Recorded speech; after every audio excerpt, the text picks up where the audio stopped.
Did Genie Plus just get worse? Welcome back, friends, for another episode of Get Behind the Castle. I hope you had a magical week. I've got some really exciting Disney news to discuss. I feel like the park is finally starting to come back to life in a lot of ways. We also have some bummer news. Dun, dun, dun. There's some new Genie Plus changes that honestly I think are making it even worse, which shocking. Not only that, but we have a first look at a possible Disney competitor, and I'll say this, I think they might actually have some real competition, which is crazy coming from me of all people. Fantasmic, World of Color, Electrical Parade, fireworks, they're all coming back. I cannot believe it. I feel like there's just like the park is just like taking a deep breath and like coming back to life, just like Sleeping Beauty after the kiss from Prince Philip. It's just like exciting to have these things back. You know what I mean? Without those things, you know, it was still an enjoyable experience, but I just am so excited to see these things finally back. Like, I feel like I'm going to be emotional, like the first time I see all of these again, whether that be in the same day or if I just need to like take an emotional break and just do them one at a time, because I already feel emotional just talking about it right now. Now, a lot of these shows are going back to, you know, their regularly scheduled programs, but things like fireworks and the electrical parade are going to have their own theme. I am the most excited about this year's theme for the electrical parade because it is the 50th anniversary. I cannot believe this has been around for 50 years. I don't know why. Maybe it was just like the old electrical parade commercial that I saw as a kid. You know the one I'm talking about because it's a classic. I don't know why I just thought it was invented then. I did not realize this has been around for 50 years. That's crazy. The thing I'm really excited about too is that they are adding new floats this year, including Princess and the Frog and Encanto. And the Encanto float looks so good. I'll show you this picture right here.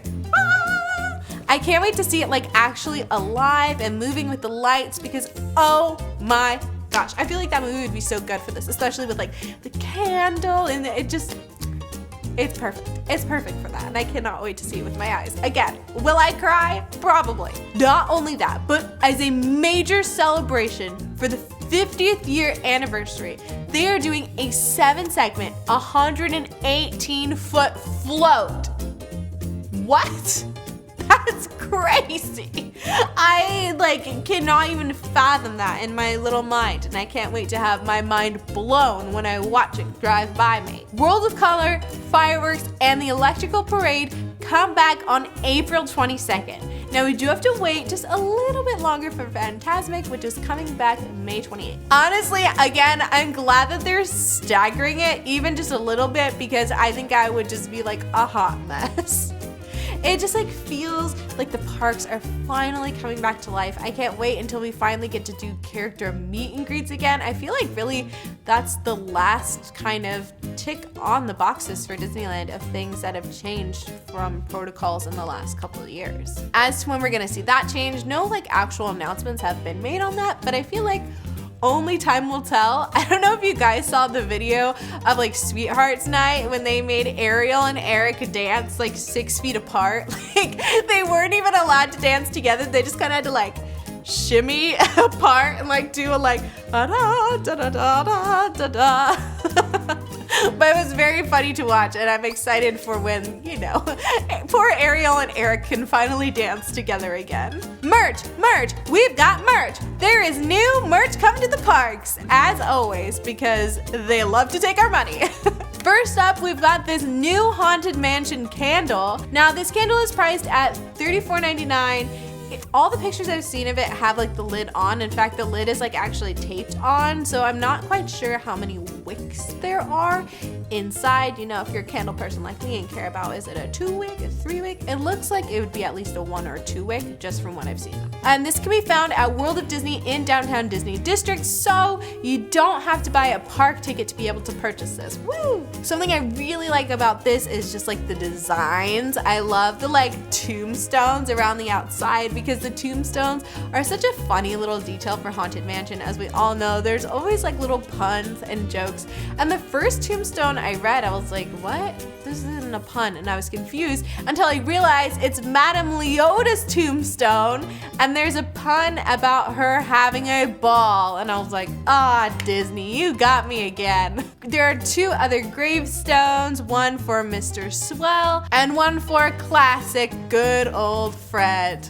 Gotta love Fred. Even more exciting, they've got more candles out there. It's not just a Haunted Mansion candle collection that dropped. There are a ton of themed Disney candles, which is like, oh no, we're going down a dangerous road. Especially if they start doing Disney scents. Oh no. Like if there's a candle that Disney makes that is just like the orange field scent from Soarin' Over California and like the exact scent from Pirates of the Caribbean, like my wallet is in trouble. Thankfully, those do not currently exist, but Disney, if you're watching this and, you know, want to push me into poverty, that's the way. The scent on this is Happy Haunts, which is fun. I would love to see them do more like spooky scents with the Haunted Mansion. I think like it would be really good to do like a gravestone moss and give kind of like that earthy, mossy scent. I don't know, Disney, just throwing that out there. I don't know why my next thought was like dirty carpet, because I was like trying to sound creepy, and like the carpets are like, you know, supposed to be like dirty, like full of dust at the Haunted Mansion. But maybe don't do that one, Disney. I don't think anybody wants dirty carpet scented candles. Next up, less exciting than candles, but still, is this Mickey Mouse Raglan tea. So this is $44.99. It can be found at Elias & Co. at Disney's California Adventure. It has like a sketch drawing of Mickey Mouse that says, oh boy, on it. Font is in black and yellow, and the sleeves are like a navy blue.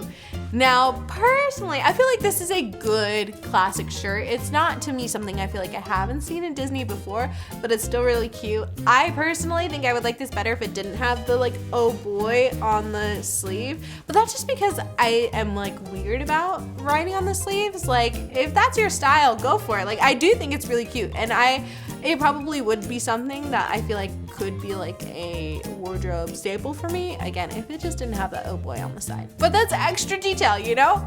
Get your money's worth with that detail. If you're gonna spend $44, you want the detail there, which I understand. And if you are a Hawkeye fan, I have great news for you, because they just dropped 4 different types of Hawkeye merch. That's right, 4 different types of Hawkeye merch, which is huge. All of these items can be found at Studio Store in California Adventure. So again, if you are a Hawkeye fan, this is the destination station for you. First up is this Hawkeye t-shirt for $24.99. So this shirt features Hawkeye and Kate together on the shirt. So if you are a really big fan of the TV show, this is great. If you more so just watch the movies, you probably don't really know who Kate is, but I digress. Something I think is really cute about all the merch in this line is that they really leaned into the purple. I feel like this wasn't really as big of a thing before the TV show, but Hawkeye's color, like in the comics, is purple, and they leaned into it more in the show, and I think it's really cute that they're leaning into it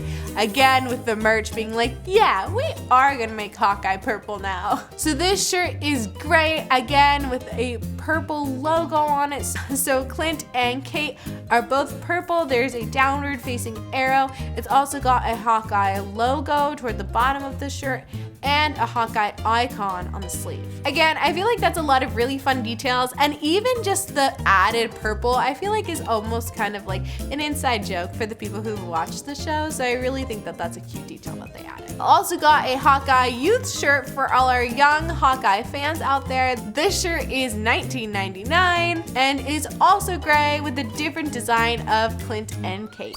Something about this font gives me major Lizzie McGuire vibes, and I don't know if it's just like so inherently 2000 or what, but I'm sure you agree. Next up is this Hawkeye sweatshirt for $54.99. Again, I really love the detail they put into this. They made it look like Hawkeye's like suit that he gets like at the end of the show. Like when it's zipped up, it looks kind of like you're wearing it. And I love that there's detail both on the front and the back. On the back, they've got like a bullseye going, which is so cool. I think this is a really fun jacket design, especially if you're a giant Hawkeye fan. And it's got pockets. I mean, who doesn't love a good pocket? And last but not least, if you're looking to get into trouble, they have a Hawkeye bow and arrow set going for $29.99. I do think this is really cool and I would love to test this out. I feel like this is going to be the bane of existence for some parents, but really fun for a lot of adults like me that have always wanted to just like play around with a bow and arrow without like having to actually deal with the seriousness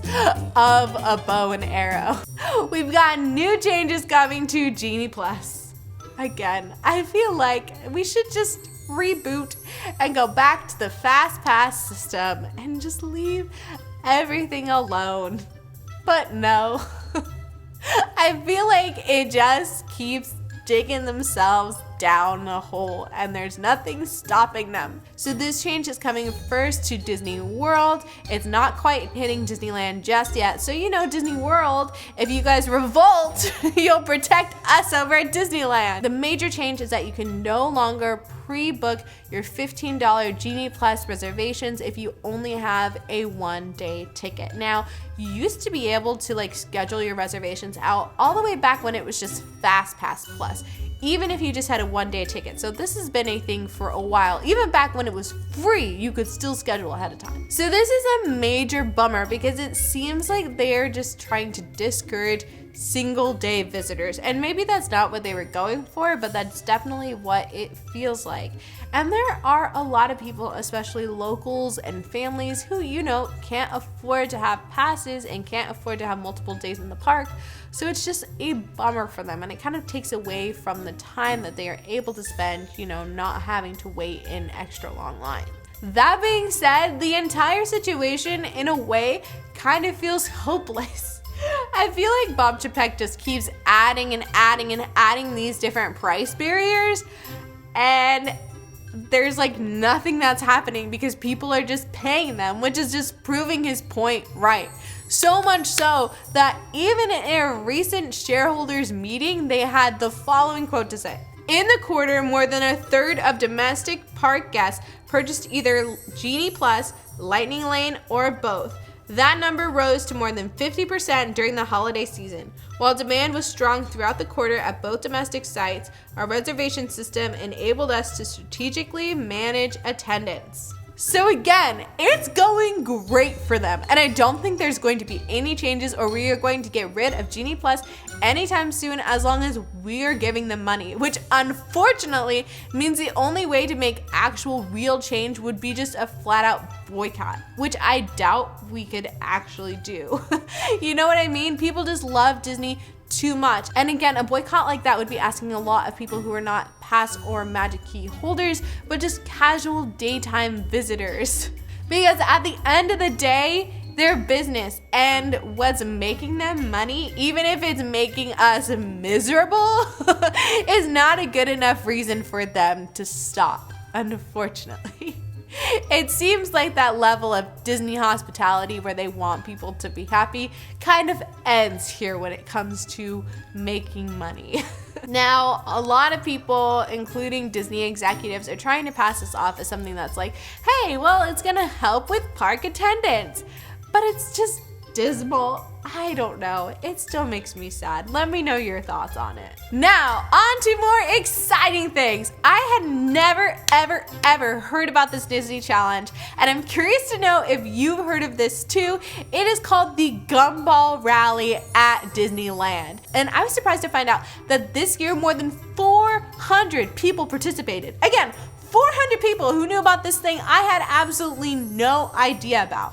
So what this Gumball Rally is basically a challenge to see who can ride all of the rides at Disneyland in one day. And if not all, most of the rides at Disneyland in one day. So you may be thinking, that's easy, I've got this, I'm a Disneyland expert. Now there are caveats to this that make it extra hard. Like the fact that you are not allowed to use your smartphone at all during this. So you're not even allowed to look up wait times, let alone have any kind of like Genie Plus Lightning Lane reservation. Like, you've got to do this all on your own in the standby line. Not only that, but you've got a team. So you have to figure out a way to communicate with your team pretty much just by staying together the entire time because you don't have phones to communicate. Something that I thought was really fun about this too is that it's a lot of families that have been competing, and not even just for the first year either. This is something that they keep coming back to do as a tradition. I think it would be really fun. I do not think I would do it with my family. No offense to my family, but I need to move quickly, okay? I feel like I am going to have my speediest friends, the friends on road trips that don't have to stop to pee, the friends with the good bladders, I feel like are going to be on my team. And I'm not the only one. A lot of teams actually said they had a no bathroom breaks rule. No food and no bathroom breaks. Now, they didn't stop people just straight out from eating. I think what they did is they just brought snacks with them. But still, no food and no bathroom breaks. I feel like this would be my experience that I could have of like what it would be like to be on The Amazing Race without having to do all the travel, because I just have like dietary restrictions that I think would like actually prevent me being on The Amazing Race. But this could be my amazing race, and that is really exciting to me. So what you do is, it's not just a matter of like getting on the ride and getting like, you know, a little stamp or something from like a cast member that says you went on. What they do is they give you these booklets that ask you very specific questions about the rides. And it's not just something that you could like get right away. They're literally like, how many owls are on this specific tree in the Haunted Mansion ride, which is like, I don't care who you are, you're not gonna know that, okay? I definitely think that this would be a great event to experience for every Disney lover at least once in their lifetime. I will say though, keep in mind for budgeting purposes, if you plan on doing this, it does cost money to be a part of the rally. Unfortunately, it's not free, so just make sure you're budgeting for your ticket for the rally as well as your park ticket. But you know, if you're not eating, so you're saving on food, so that's good. Either way, this is a really fun and fresh annual way to get to mix things up and experience the park differently. I am definitely going to keep my eye out for it for next year, and I think you should too. There's a new rival park coming that I think might actually possibly cause some legitimate competition for Disney. So we talked about it earlier with Bob Chapek, but Disney's kind of just like at this place where they're like, well, no one can do the magic like us. So they just have these like extraneous prices that they can keep pushing up and up and up, and people are going to keep coming to the parks. But there is a park in Japan that I think could actually cause some real competition for Disneyland Japan, and that is the Studio Ghibli theme park. So Studio Ghibli is often called the Disney of Japan, and I just absolutely love their movies. Like, my parents used to like carry me around on a broomstick so I could play Kiki's Delivery Service. Like, that's how deep I am in the Studio Ghibli pocket. This is going to open November 1st. And again, like, just the Studio Ghibli worlds are just like so magical and peaceful. Like, my neighbor Totoro, like, are you kidding me? I can like be inside of that world. Like, I am not ready. And like, I have been vying to eat the food from these movies for my entire life. Like, you're telling me I can eat the dumplings from Spirited Away? Like, what? So this is set to open November 1st of this year in Japan. Again, I cannot wait to see pictures of it. It's going to have like 5 different lands, which I'm like, what the heck? Including a Howl's Moving Castle, like, castle. What? Now again, here's where I think this is going to be a real, actual legitimate competition for Disneyland Japan, is the price. So Disneyland Japan costs about like $66 US per day visit. Studio Ghibli World costs about $35. Are you kidding me? That is like so cheap. I need one here.